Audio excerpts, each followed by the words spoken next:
I would like to call upon Mr. Venkat Sitaram, who's the General Manager and Geo Head, South India, with the India Corporate Business at Dell Technologies. Thanks for joining us, Mr. Venkat. Hey, Sudhir, good morning. Am I audible? Yes, you're audible. Please go ahead with your inaugural address. Hey, thank you. Thank you very much for giving me this opportunity. It's been an absolute privilege here to be sharing stage with some of the industry eminent leaders here. And of course, to the audience, welcome from Dell Technologies. It's wonderful to be part of this Global Education Summit. I have been hearing a lot since yesterday about the proceedings of the event, and it's been great feedback. So I hope we can continue to do some justice to this event. Without wasting much time, I need access to share my screen, Sudhir. I have a PPT to present. Okay. But I need access. I would request my backend team to please play the presentation on. Or if you can give me access, I can share it from my system. I think that'll be better because, yeah, that's good now. Thank you. Okay, let me get started.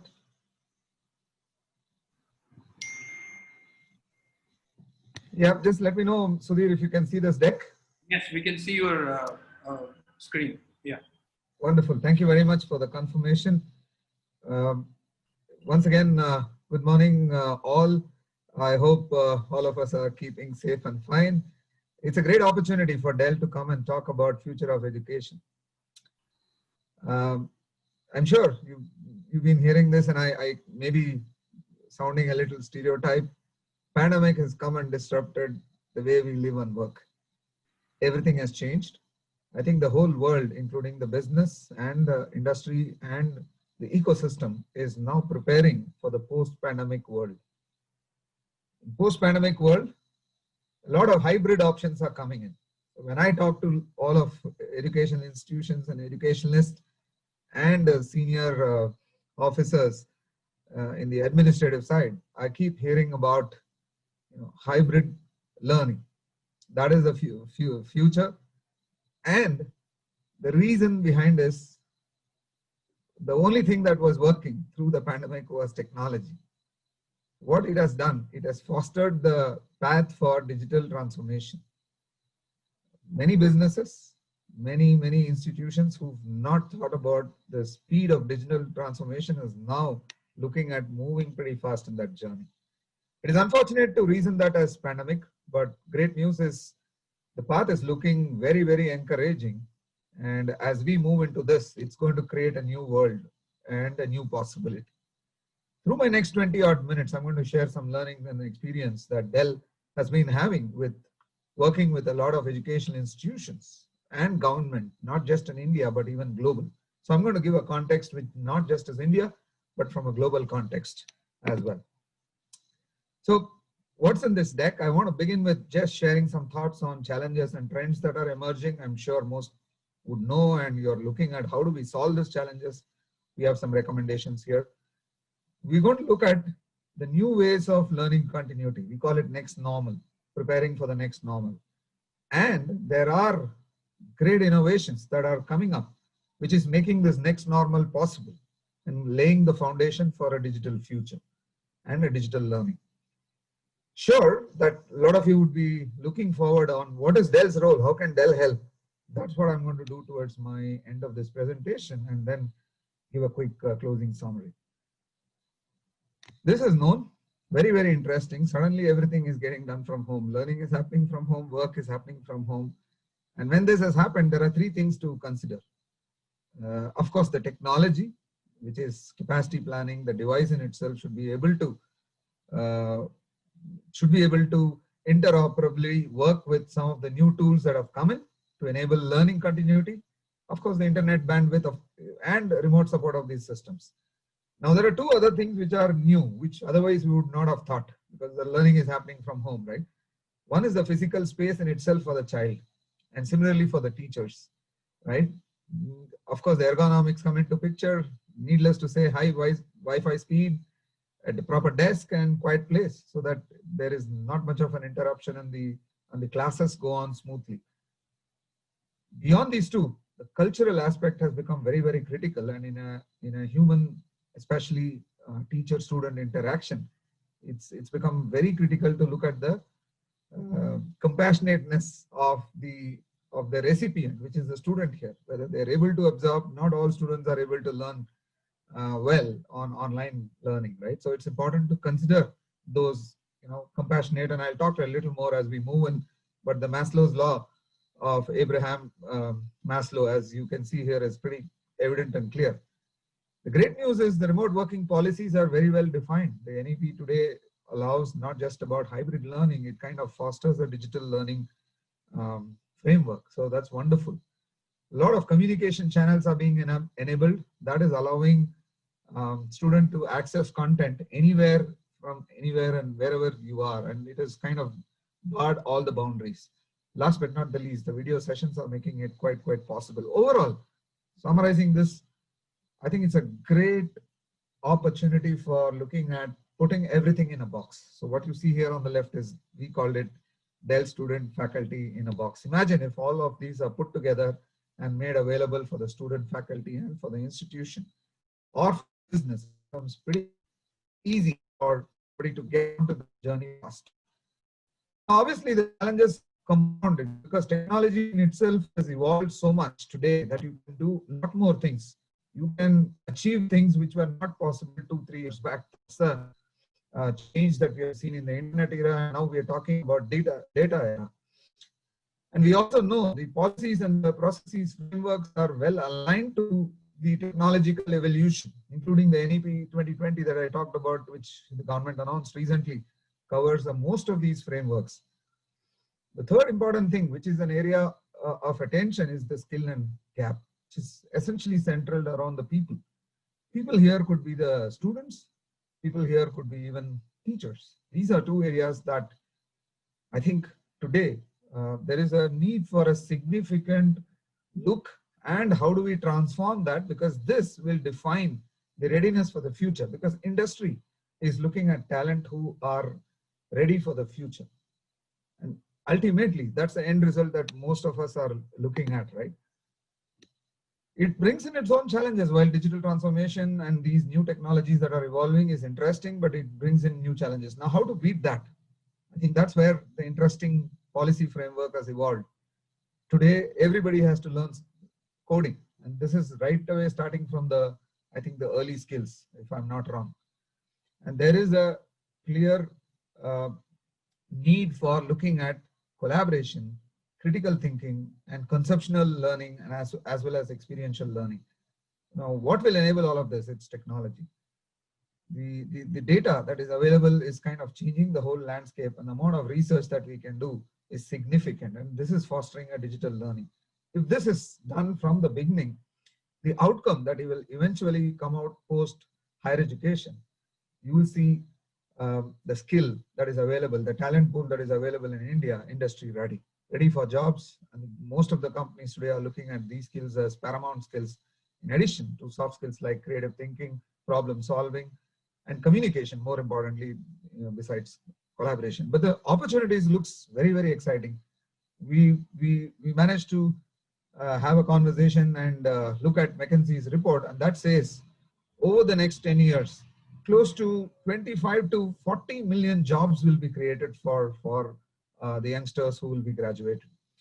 And good news is close to 10 million account from India for that. So the opportunity is immense. The focus and center has to be around skilling. I'm sure Government of India and a lot of states are doing a lot of work, and through the last 1 hour, I've been hearing different ideas, different approaches being taken by various state governments, including central ministries, to enable skilling. That's great news for us. And there, technology becomes critical. Now, when doing this, it's also important to blend the technology learning with the nuances of our academic syllabus and rest on and so on and so forth. How do we do that? Here is where the three elements we believe should come together for the path of transformation to succeed.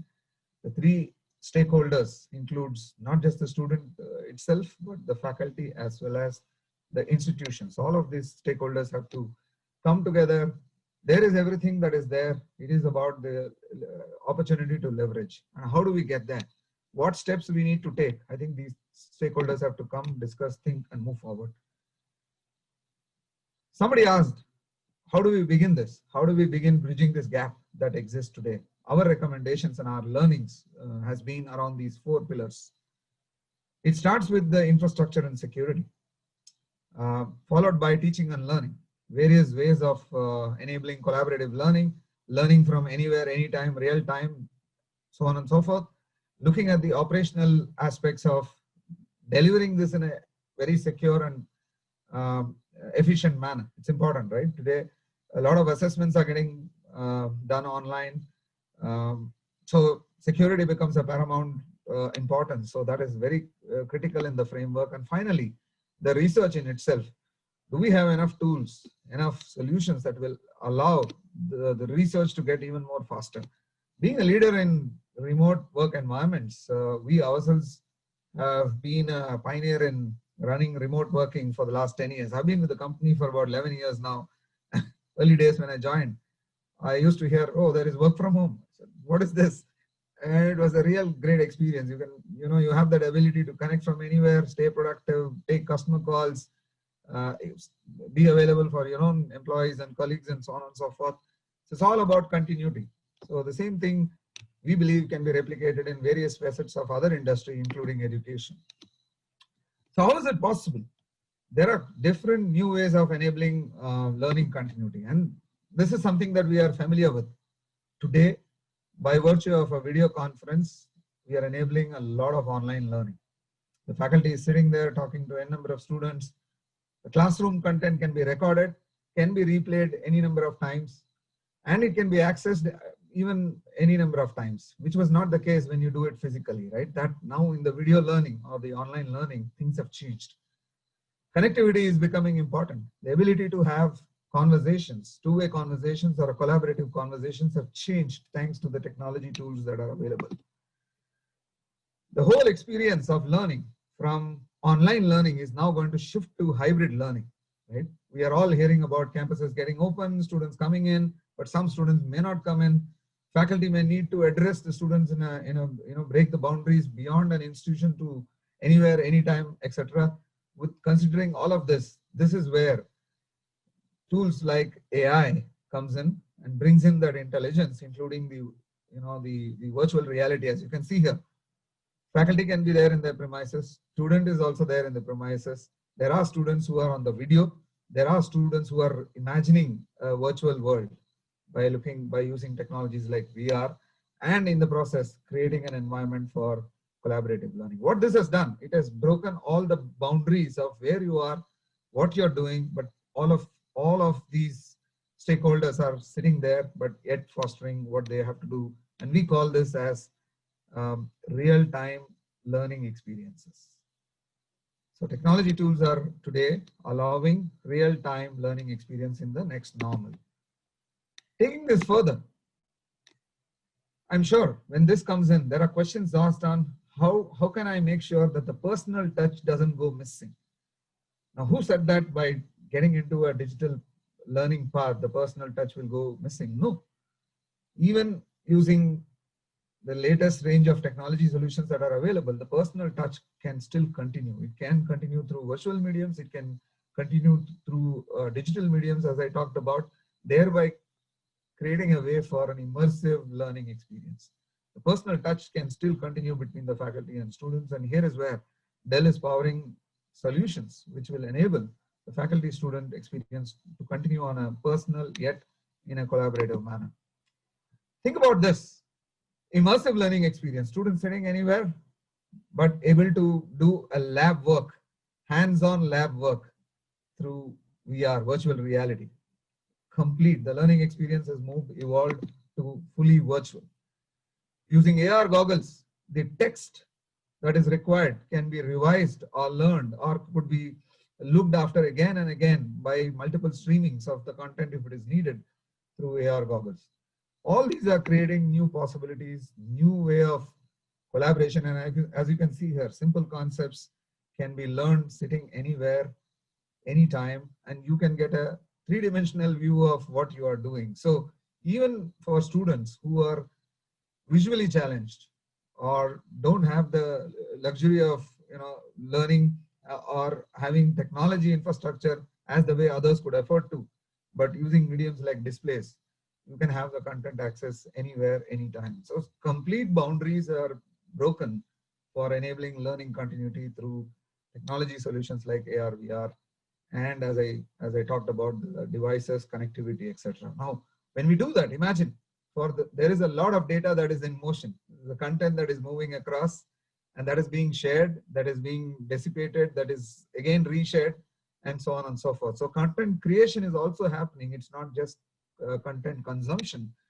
Now, how do we do that? And that's where the new 6, IT innovations, as we call, is allowing this automated, data intensive and distribution future. We talk about all the 6 one by one. It all begins with first hybrid cloud. Multiple clouds, right? Could be in on-prem or off-prem, private public cloud. I think that is fostering the whole change in the IT architecture to allow the capacity and the content to move and stream between n number of servers today. For it to happen, this capacity of servers at the back end has to completely change, right? There needs to be a capacity optimization besides giving the right device in the hands of people. A lot of real-time work is happening at the edge. Not to forget, this is very, very important and an emerging IT innovation. This is powering a new world of possibility. So along with hybrid cloud, it's also important to have a very close look at edge cloud. So in total, it is kind of creating a multi-cloud architecture. And that's a framework today that we are recommending for IT in businesses as well as in industries. All this is happening thanks to the new digital fabric, as we call 5G, which is allowing those connected world and ability of sharing voluminous content across anywhere, anytime. And this is something that is going to change the future of connectivity. Tools and intelligence which are built in systems, and we do that in our systems. I will talk about it in a short while. AI, ML, this is completely allowing the ability of data movement and data visibility. And end of the day, visualization becomes important, right? Hence, the data management system comes into play. This is the 5th area. Last but not the least, all of this should happen in a resilient and an intrinsic secure manner of preserving data, because that becomes fundamentally important. The security envelope becomes very key. As you can see here, Dell Technology Cloud today is enabling ability to work with multiple clouds, private cloud, public cloud, or edge cloud, and data is getting shared across this, and this becomes an orchestration layer and manageability. I'm going to wrap it up fast. So these are 6 that are changing the world. One might be wondering, how do I get to look at creating this framework in my IT, creating a framework in my network, using tools and the security architecture? That's where we come and help. It is, if I were to say in one word, to build a digitally connected place, we bring all of these elements together with a software-driven approach, the tools that are required, enabling access to device anytime, anywhere, across the cloud, across multiple clouds. The possibilities are immense. We've refreshed our line of our portfolio with the enabling latest 5G. And we've also looked at our enterprise portfolio. We powered a lot of them with high scale capacity, including NVMe and so on and so forth. This is allowing the scale that is needed and the path that is needed to lay the digital foundation. And customers have reached out to us, how do I consume it? I may not be able to consume it upfront. We've created flexible consumption models through Dell Financial Services. If there was one technology provider in the industry who can bring all together, it is us. We'll be happy to engage with you through the course of this session and beyond this, where our subject matters will be more than matter experts will be more than keen to come and work with you and your team in helping you guide, in helping you give you a view of at which stage what to do so that you can move through this digital transformation journey fast. And I believe the opportunity in Indian education industry is immense. We'll be happy to work with all of you. Thank you very much. Sudhir, with that, I would like to hand it over back to you. Thank you very much. Quickly wrap up and give a sense of where things are moving and how technology is becoming an enabler and what role Dell plays here. Thank you very much. you very much, Venkat, General Manager and Director with Dell Technologies and Head for Education.